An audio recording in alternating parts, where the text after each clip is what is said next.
People are always full of various imaginations about death. They also explain the various mutations of corpses.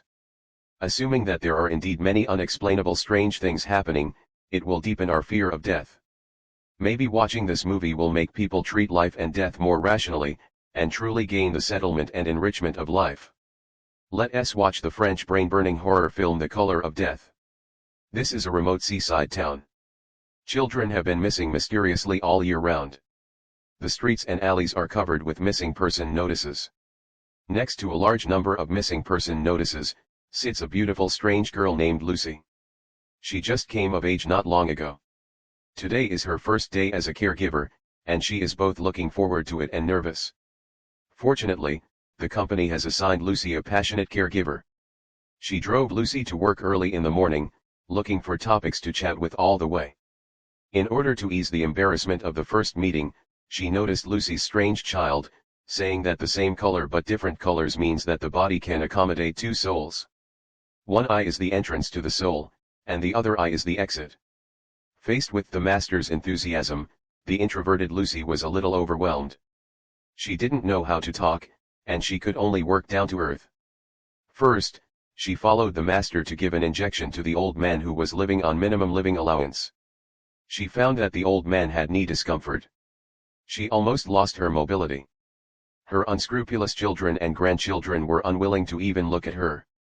She was even more pitiful for the old people who were paralyzed in bed. Lucy did not complain. She could silently clean up the stinking men's sheets in order to make money.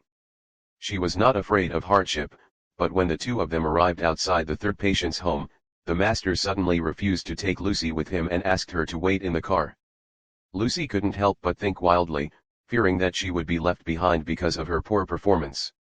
Deciding to follow her and prove her ability, she opened the door and walked into the garden of the owner's house. She found that she was surrounded by towering trees. The thick branches and leaves spread into the distance. As far as she could see, there was not a single house. She walked for almost half an hour. The old big villa just appeared in front of her. Different from the vibrant garden, this dilapidated house was wrapped in withered vines, like a touch of death in the green rain. She opened the door and walked into the villa.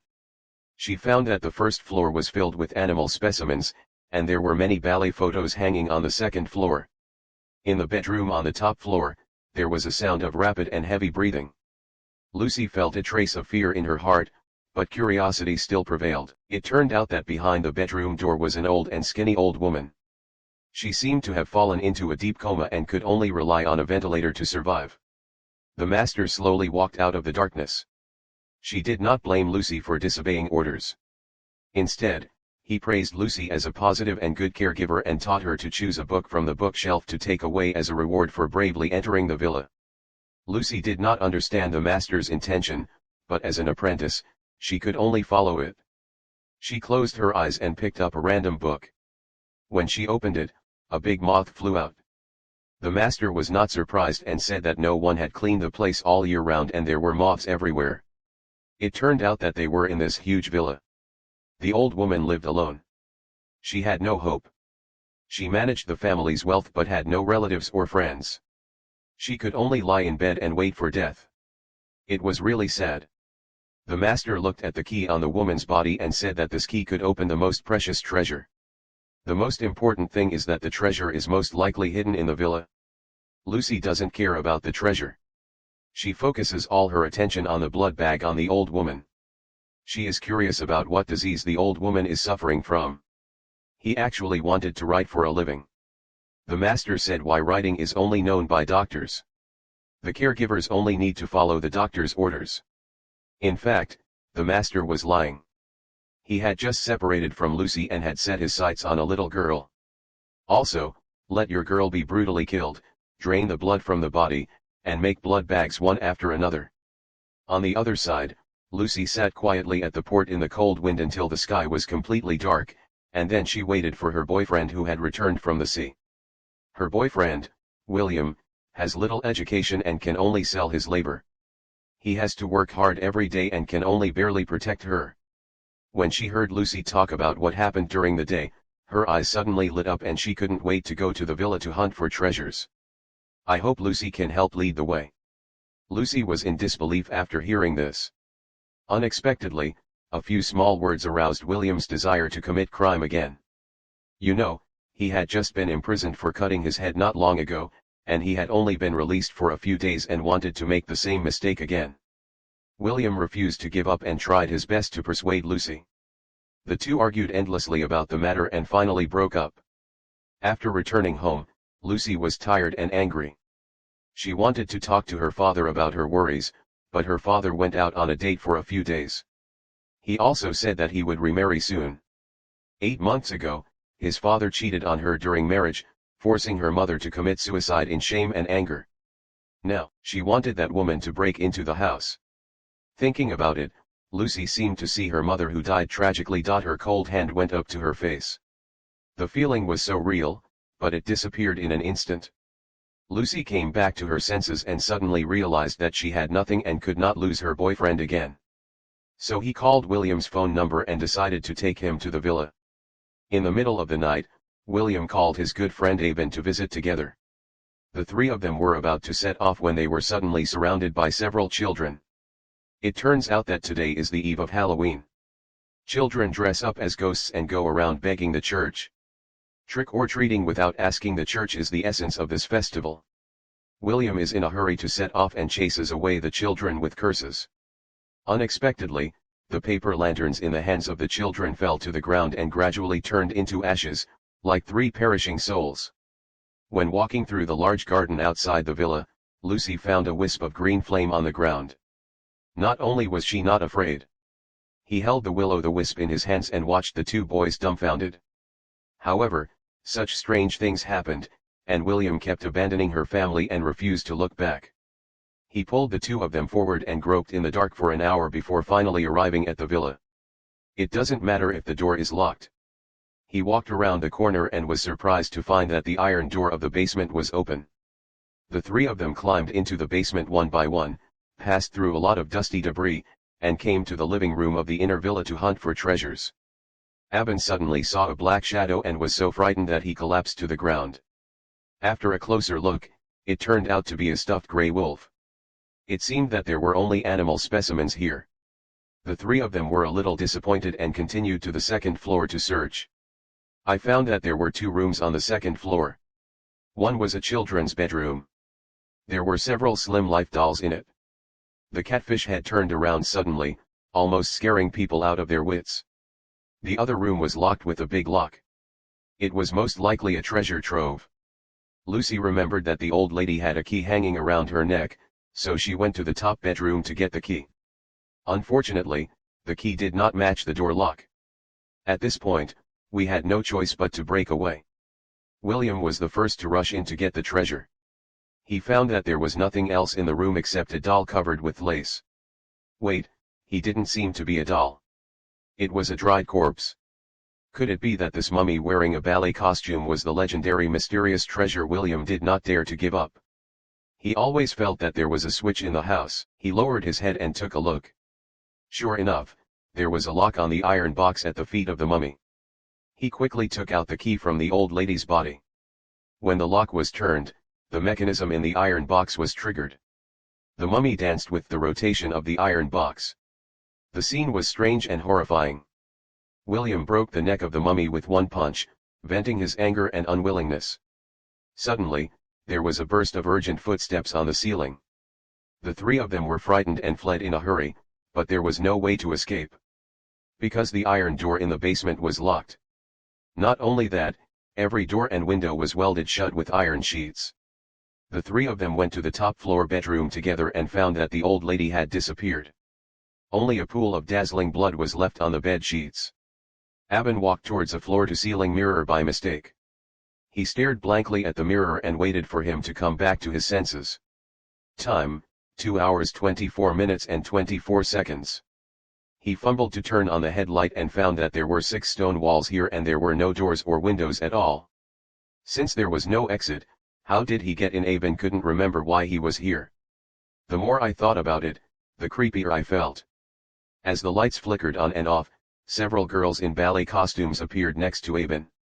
They held sharp knives as fast as lightning. In a short time, they cut Aben bloody. On the other side, the two of us discovered that Avon had disappeared out of thin air. William rushed to the window like crazy, roaring and knocking wildly, but the iron wall and window remained motionless, while Lucy was very calm. She found a photo of the old lady and the ballet mummy. There was a row of small words written on the back of the photo.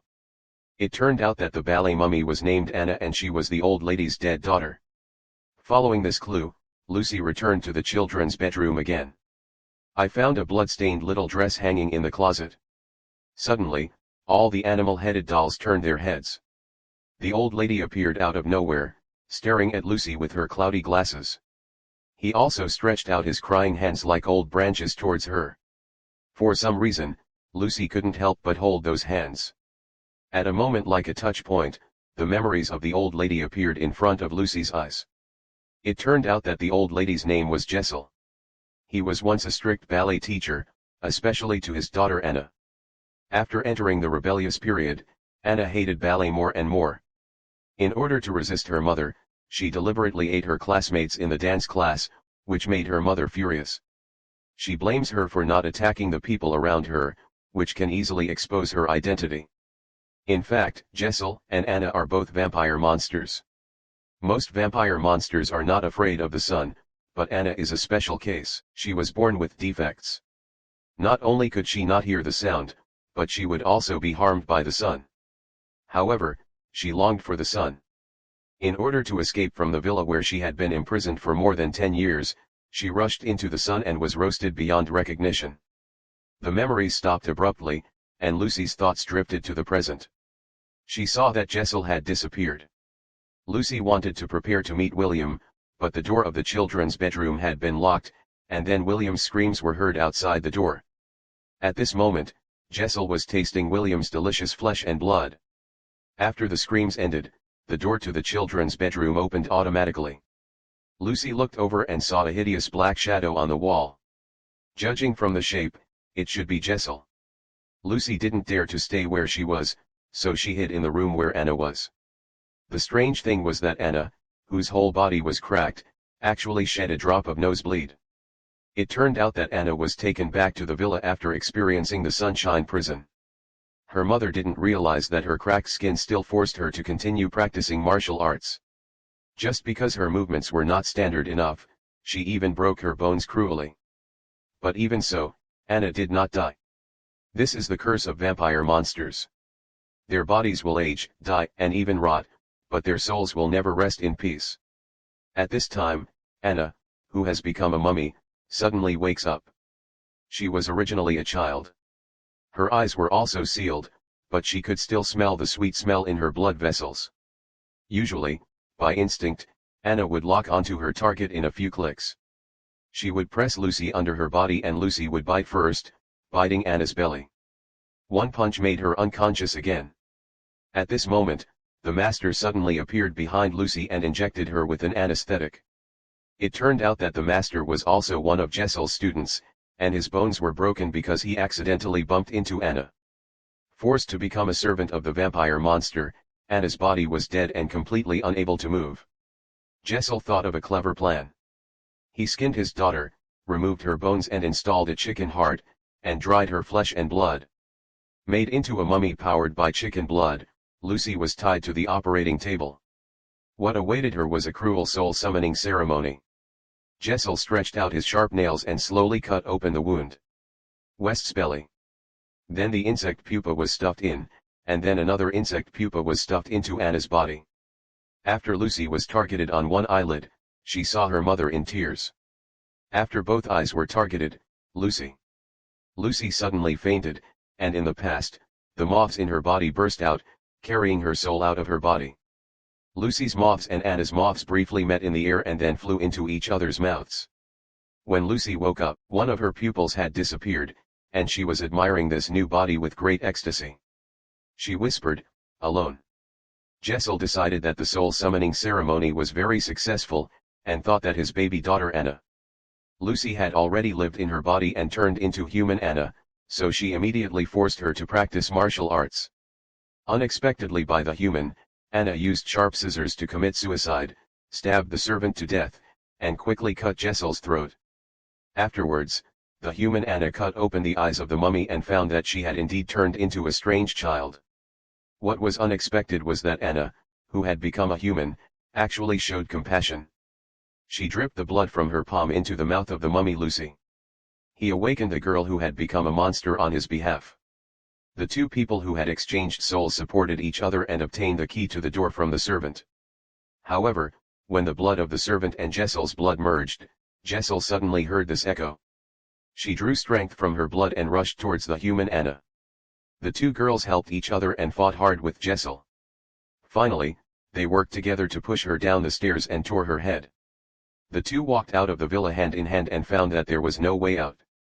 The villa was a closed world at night that could only be entered and not exited. Lucy saw the will-o'-the-wisp on the ground again. She carefully held the will-o'-the-wisp. It was the flame from the underworld. The will-o'-the-wisp was placed in the palm of the hand, as if the dead mother was beside her. That day and that night, the two girls who had lost their mother clung to each other, but they were both worried and could not close their eyes. After daybreak, the passage to another world opened. The human Anna excitedly ran outside, listening to the sound of the wind blowing the leaves, feeling the warmth of the sun kissing her skin. The mummy Lucy hid in the house and watched for a long time. Finally I couldn't help but put on my cloak and caught up with the human Anna. The two leaned closely together and slowly walked to the seaside. Looking from the cliff at the seaside to the sky, I could see the most beautiful sun. The mummy Lucy jumped. She prayed to the god of light, hoping to lift the curse of eternal life. She wanted to rest with the mother in her body and go to the holy knot of eternal peace and happiness. I think the gods heard her inner voice. Because the gentle sea breeze had smoothed the scars on her face, she left with a beautiful smile. Anna, who became a human, also got rid of her mother's control and had a free and wanton life. The story is over. The Color of Death is a good film worth watching over and over again. First of all, it is a qualified horror film. The thrilling scenes depicted by the director can always make people feel hairy all over at the right time, but the most valuable thing is delicate emotions hidden under the cloak of terror. One is a monster girl controlled by her mother.